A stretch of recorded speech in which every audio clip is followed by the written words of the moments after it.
अब जो आपका नेक्स्ट क्वेश्चन है वो है क्वेश्चन नंबर 2, वर्ड प्रॉब्लम्स। हम एलिमिनेशन मेथड को सॉल्व कर रहे थे। एलिमिनेशन मेथड हमने देखा कल, ठीक है। तो क्या कहता है कि दो इक्वेशंस आपके पास होगी और दोनों इक्वेशन में से किसी एक वेरिएबल की कोफिशिएंट को इक्वल करके हम उनको क्या करते हैं, एलिमिनेट करते हैं, ठीक है। बहुत आसान तरीका है। सबसे पहले काम क्या करना है, अगर आपके पास वर्ड प्रॉब्लम्स आएगी या वर्ड प्रॉब्लम आएगी तो आपको क्या करना है, इसकी इक्वेशंस बनानी है। इक्वेशन कौन सी, पेयर ऑफ लीनियर इक्वेशन। और क्योंकि ये कंडीशन और ऐसी होगी में कि दो आपको इक्वेशन बनानी पड़ेगी, ठीक है। ध्यान से देखेंगे, बहुत आसान क्वेश्चन है। इक्वेशन बनने के बाद पहले क्या कर रहा है, if we add 1 to the numerator. अब हम क्या करेंगे, सबसे पहले इसमें हम जानते हैं कि न्यूमरेटर को हम n कहते हैं, डिनोमिनेटर को b कहते हैं। कि अगर मान लिया हमारे पास कोई नंबर है 1/2 तो ये n है, न्यूमरेटर यानी 1 और डिनोमिनेटर क्या हो जाएगा आपका 2। हम क्या करेंगे, let numerator be x। Numerator को हमने क्या मान लिया, x and denominator be y। Denominator को हमने क्या अज्यूम कर लिया, y। नाउ क्या कह रहा है, according to question, if we add 1 to the numerator. अगर हम न्यूमरेटर में कितना ऐड करते हैं, 1, ठीक है, and subtract 1 from denominator. Denominator को हमने क्या अज्यूम किया है, y। इसमें से 1 क्या कर देंगे, सबट्रैक्ट। देन आगे क्या कह रहा है, a fraction reduces to 1। Fraction क्या बन जाएगा आपका 1। अब पहले इसको सॉल्व करेंगे, ध्यान से देखेंगे। इसके नीचे कुछ नहीं है तो 1 मान लेंगे, क्रॉस मल्टीप्लाई कर देंगे।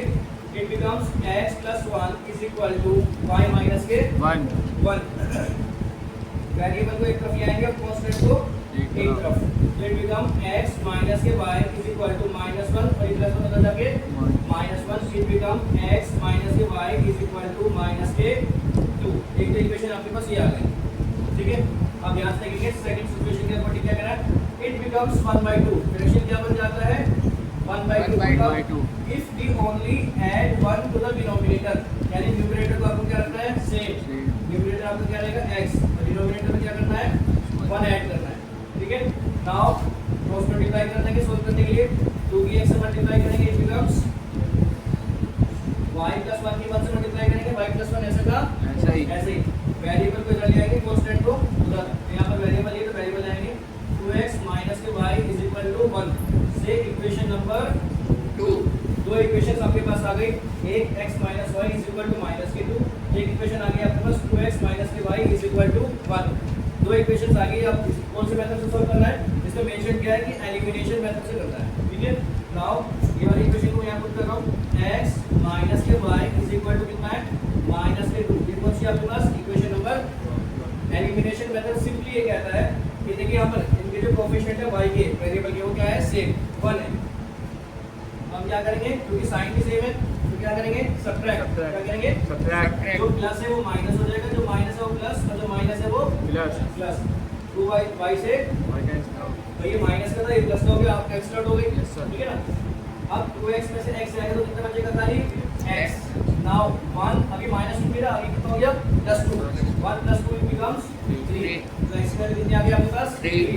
Now put this value in any equation, या तो 1 में पुट कर देंगे या फिर 2 में पुट कर दीजिए। मैं 1 में पुट कर रहा हूँ, ये बताइए 2 में करें, 2 में कर दीजिए, 2 में आसान लगेगा आपको।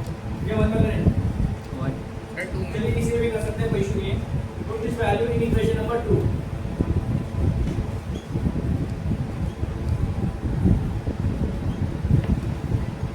वी हैव, ठीक है।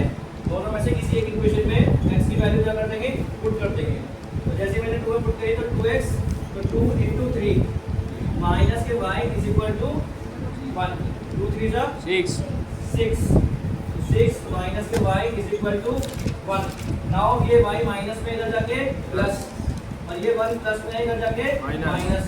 तो इट बिकम्स 6 माइनस के 1 इज इक्वल टू y।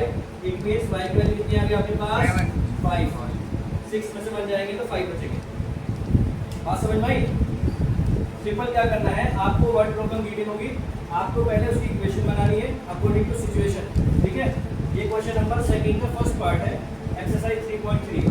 हमने क्या करा, पहले इसकी जो है इक्वेशन बना दी और दोनों इक्वेशन को एलिमिनेशन मेथड के थ्रू सॉल्व कर दिया।